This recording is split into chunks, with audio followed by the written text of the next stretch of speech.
ரேடியேஷனுடைய அளவு அதிகமா இருக்கும். ஒரு விமானம் இத்தனை ஹைட் பறக்கணும்னு இருக்குல்ல, அந்த மாதிரி ரேடியேஷனுடைய அளவுகள் வந்து பௌர்ணமி அமாவாசையில என்ன பண்ணுவாங்கன்னா அந்த ஆகாயத்துல இருந்து லென்த் கீழே வரும்.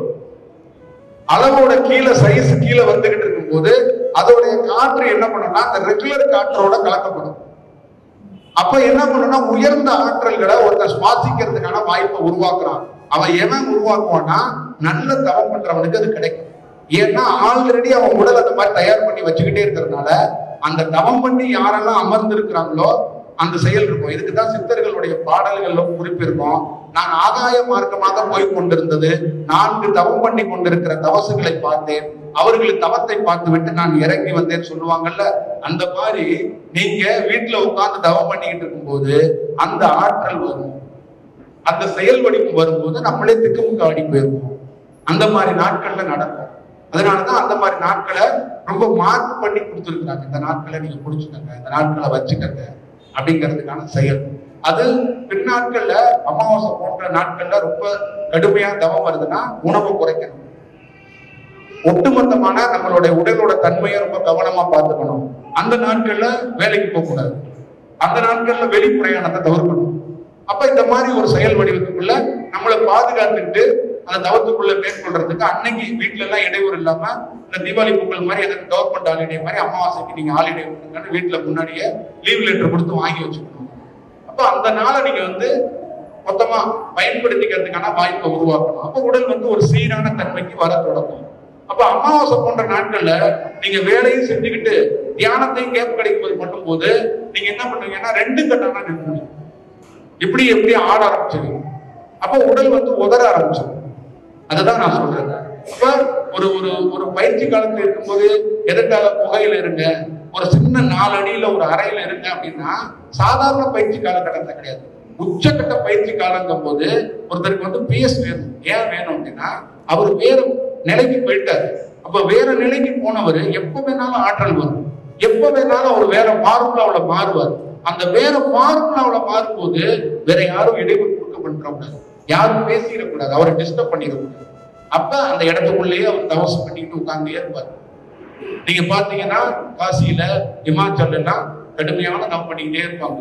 அப்புறம் எப்ப விழிக்கிறாங்களோ அப்படியே எழுந்து போயிட்டு அப்படியே அந்த கங்கையில ஒரு குளியல போட்டு வந்து ஒரு கவாலை பசிச்சா சாப்பாடு எடுத்துக்குவாங்க. இல்லைன்னா அப்படியே அமர்ந்திருப்பாங்க. அவர் 10 நிமிஷம் ரிலாக்ஸ் ஆவாங்க, இல்ல ஒரு 20 நிமிஷம் ரிலாக்ஸ் ஆவாங்க. அதுக்கப்புறம் திருப்பி தவத்தை மேற்கொள்ள ஆரம்பிச்சு. அப்ப எதுக்கு அந்த இடத்தை தேர்ந்தெடுத்துக்கிட்டாங்கன்னா அந்த உயர்ந்த செயல் வரும்போது நம்மளால வேற மாதிரி இயக்க முடியாது. இதெல்லாம் நான் எப்ப சொல்றேன்னா ஒரு பெரிய நிலைக்கு சொல்றேன், நார்மலுக்கு சொல்லல. இப்ப உங்களுக்கு அமாவாசை போன்ற பௌர்ணமி போன்ற நாட்கள்ல ரொம்ப தீவிரமா இருக்குன்னா அந்த நாட்களை நீங்க பயன்படுத்திக்கணும், துன்பப்படாம இருக்கிறன்னா தனிமைப்படுத்திக்கணும்னு சொல்றேன். இன்னைக்கு தவத்துல அதிகமா இல்லைன்னாலுமே உடல் உஷ்ணமாயிடும். தனிமைப்படுத்திக்கணும்னா என்னன்னா நீங்க தனிமைப்படுத்திக்கிட்டீங்கன்னா அந்த உஷ்ணம் அந்த செயல் எல்லாம் கண்டுபிடிக்கிறதுக்கு வாய்ப்பு இருக்கும். அந்த நாட்கள்ல உங்களுக்கு சில மெசேஜ் எல்லாம் கூட வரலாம், சில குறிப்புகள் வரலாம். உடல்ல எப்படி எப்படிலாம் பருவ மாற்றம் ஆன் பண்ணுதுன்னு உங்க உடலை நீங்க கவனிக்கும் போது கண்டுபிடிக்கலாம். ஒரு விஞ்ஞானியா நீங்க வந்து சில வேலைகளை பண்ணலாம். அமாவாசை பௌர்ணமியில உங்க உடல் என்னென்ன பண்ணுது, இந்த உடல் ஏன் அடுத்த நாள் இப்படி வேலை பார்க்க மாட்டேது, இந்த இன்னைக்கு வேலை பார்க்கறதுங்கிறத கண்டுபிடிக்கிறதுக்கு ஒண்ணு வேணும்ல, அதனால கண்டுபிடிக்க மாட்டோம்.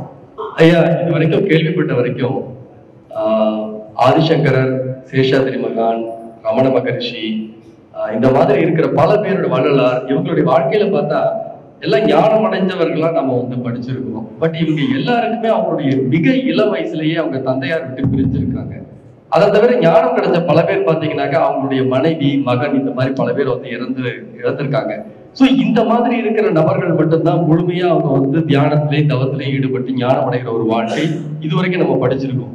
எங்களை மாதிரி சாதாரணமா இல்லறத்துல இருக்கக்கூடிய எல்லோரும் இந்த குடும்பத்துல இருந்துகிட்டே இந்த ஞான நிலை அளவுக்கு, இந்த ஆன்மாவை ஞான நிலைக்கு உயர்த்துற அளவுக்கு வந்து அது சாத்தியப்படுமா? அப்படிப்பட்ட சாதிச்சவங்கன்னு யாராவது இருக்கிறார்களா? முடியுமா? எல்லாராலும் முடியுமா? இழப்புகள் இல்லாமல், உறவுகளின் இழப்புகள் இல்லாமல் ஞான நிலை என்பது சாத்தியமா? ஏன்னா கர்மா வந்து நம்மளை வந்து விடாதும்பாங்க. கர்மா எல்லாம் கரையும் போது ஞானம் கிடைக்கும்பாங்க. கர்மா கரையும் போது ஞானம் கிடைக்குமா, அல்லது ஞானம் வளரும் போது கர்மா அழியுமா? இப்ப நீங்க என்ன சொல்றீங்கன்னா எவனுமே சாகக்கூடாது, நீங்க ஞானம் அடையணும் தானே? எவனுமே சாகக்கூடாது. அப்ப இந்த அப்பா அம்மா யாருமே சாகக்கூடாது, எல்லாரும் தெரிஞ்சுக்கிட்டே இருக்கணும். நீங்க வீட்டுல வாழ்ந்துகிட்டே சந்தோஷமா ஞானம் தானே. ரமணரு அவங்க மாதிரி யாரும் குடும்பத்தெல்லாம் தொலைக்க கூடாது, யாரும் அப்பா அம்மா எல்லாம் சாகக்கூடாது தானே. அது கொஞ்சம் கஷ்டம் தான். அது பேர் ஞானமா இருக்காது. இந்த கலர் லைட்டை வேணா போட்டுக்கிட்டு நீங்க அந்த விளக்கு தியானம்லாம் இருக்கலாம். அந்த மாதிரி ஏதாவது பொதுவா என்னன்னா, இதை நீங்க கர்மா அந்த மாதிரி எல்லாம் செக்ஷனுக்குள்ள கொண்டு போவாரு. இது ஒரு விதமான ஒரு விடுதலை தான். ஒரு செயல் என்னன்னு கேட்டீங்கன்னா, ஒருத்தருக்கு தெரியாது, ரமணருக்கு தெரியாது நான் ஒரு அவதாரமா ஆக போறேன், திருவண்ணாமலையில சமாதி ஆக போறேன்னு தெரியாது. அவருடைய வாழ்க்கை இயல்பாதான் திருச்சூழில மதுரையில அந்த பகுதிக்குள்ள அவரோட வாழ்க்கை தொடங்கப்பட்டது. அப்போ ஒரு இடத்துக்குள்ள பெரிய புராணம் மாதிரி ஒரு புத்தகம் ஒரு பெரிய பாதிப்பை ஏற்படுது. அடுத்தது அவருக்கு மரணத்தை பத்தி ஒரு கேள்வி இருக்கு. இந்த மாதிரி ஒரு ஸ்பார்க் வர்றதே என்னன்னா, ஆன்மா வெளிச்சாதான் வரும், சும்மாதான் வராது. இப்ப நீங்க தியானத்தை தெரிஞ்சுக்கணுங்கிறது வேற, தியானத்தை தேடுறதுங்கிறது வேற. தேடுறதுங்கிறது விழிப்பு, தெரிஞ்சுக்கிறதுங்கிறது நார்மல். சும்மா தெரிஞ்சுக்கோம், அங்க ஒரு கிளாஸ் இங்க ஒரு கிளாஸ், அந்த குரு என்னமோ சொல்லிட்டு இருக்காரு, இந்த குரு என்ன, அது என்ன சும்மா ஆய்வு பண்றது, பாக்குறது. ஆனா தேடுறதுங்கிறது என்னன்னா, ஒருத்தருக்கு எங்கேயோ ஒரு ஸ்பார்க் உள்ள விழுந்துருச்சு, அதை சொல்ல தெரியாது, தனக்குள்ளே இருக்கிறத சொல்ல தெரியாது. அவங்க தேடிட்டு இருப்பாங்க, எனக்கு ஏதோ கிடைக்கலங்க, எனக்கு இன்னொன்னு ஏதோ தேடுது. ஆனா அது தீவிரமா தேடும், அதுக்கு சொல்ல தெரியாது, அதோடைய செயலை தெரியாது. அந்த மாதிரிதான் ரமணருக்கு உள்ள கிடைச்சிருக்கு. அப்போ ஒரு இடத்துக்குள்ள போகும்போது இதெல்லாம் அவருக்கு என்ன ஆயிடுச்சு, தீவிரமாயிடுச்சு. அப்ப அப்பா அம்மா குடும்பம் இதெல்லாம் அவருக்கு கண்ணுக்கு தெரியல. அவருக்கு தெரிந்த ஒரே ஒண்ணு இந்த தேடுதல் மட்டும்தான். இந்த தேடுதல்ல ஒரு மலைக்குள்ள உட்கார்ந்துக்கிட்டாரு. அப்ப முழுமை பெற்றதுக்கு அப்புறம் தான் தன்னுடைய முழு செயலும் தெரிய வருது. அப்படின்னா ஒரு செயலை பற்றிய இது இவங்களுக்கு அப்படி அவங்களுக்கு அப்படின்லாம் சொல்ல முடியாது. நீங்க இல்லறத்துக்குள்ள இருந்துகிட்டு ஞானத்தை எல்லாரும் அடைய முடியும். ரமணர் ஒரு இல்லறத்துக்குள்ள இருந்தவர் தான். காட்டுக்குள்ள ஒரு புலிக்கு மகனா பிறக்கல, ஒரு தாய்க்கு தான் மகனா பிறந்தாரு. புரியுதுங்களா? ஒரு யானை அவரை பெத்துட்டு போல, ஒரு அம்மா தான் பெத்தா. இப்ப அது இல்லறம் தானே, அது வாழ்க்கை தானே. இப்ப லாகிரி 4 பல குழந்தைகளை பெற்றவர் தான். அவர் அவ்வளவு பெரிய சகாப்தத்தை உருவாக்கலையா, ஒரு செயலை செய்யலையா? அந்த மாதிரி இல்லறத்துக்குள்ள இருந்துகிட்டு ஒருத்தருக்கு ஒரு வேலை நடக்கிறது என்பது ஒரு செயலா இருக்கும். ஞானம் என்பது என்னன்னா, கடுமையான பாதை, கடுமையான செயல்கள். சில கேரக்டர்கள் எல்லாத்தையும் நமக்கு கீழே விழுவுறாங்கன்னு வச்சுக்கல, அதோட விரத்திலே தேடும். சில பேர் தாய் இறந்ததுக்கு அப்புறம் உறவாக உயிராக இருந்தவன் தாய், அவதான் எல்லாமே. அவ போயிட்டா, எப்படி போனா இதை கண்டுபிடிக்கிறன்னு தேடி போனவன் ஞானவன் ஆயிருக்கான். புரியுதுங்களா? உடல்ல இருந்து உயிர் எப்படி பிரிஞ்சு போகுது. அவரோட கேள்விய மரணம்னா என்ன, எனக்கு பயம்.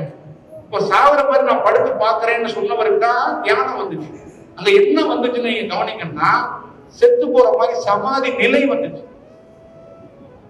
அங்கதான் கண்டுபிடிக்கும். அப்ப அவருக்கு என்ன பண்ணிச்சு, அந்த அனுபவம் வந்துருச்சு. அந்த அனுபவம் அவருக்கு வெளியில போகவே இல்லை. அப்ப அவருக்கு என்ன பண்ணுதுன்னா, எப்ப உட்கார்ந்தாலும் சமாதிக்கு போயிடுறாரு. அவரு அவ்வளவு பெரிய மலைகள்லயும் குகைகள்லயும் என்னன்னா, அந்த அனுபவம் அவருக்கு மட்டும்தான் இருந்துச்சு. அந்த அனுபவம் மாதிரி எனக்கு கிடையாது. என்னுடைய அனுபவம் வேற ரூட்டு, அவரோட அனுபவம் வேற ரூட்டு. அப்ப அவருக்கு என்ன பண்ணுதுன்னா, இந்த மாதிரி ஒரு ஸ்பார்க்ல சமாதி அந்த கலை சித்தியா இருக்கு. அப்ப அந்த சித்தியான கலை என்னன்னா போகாது. அது என்ன பண்ணுதுன்னா, மீண்டும் மீண்டும்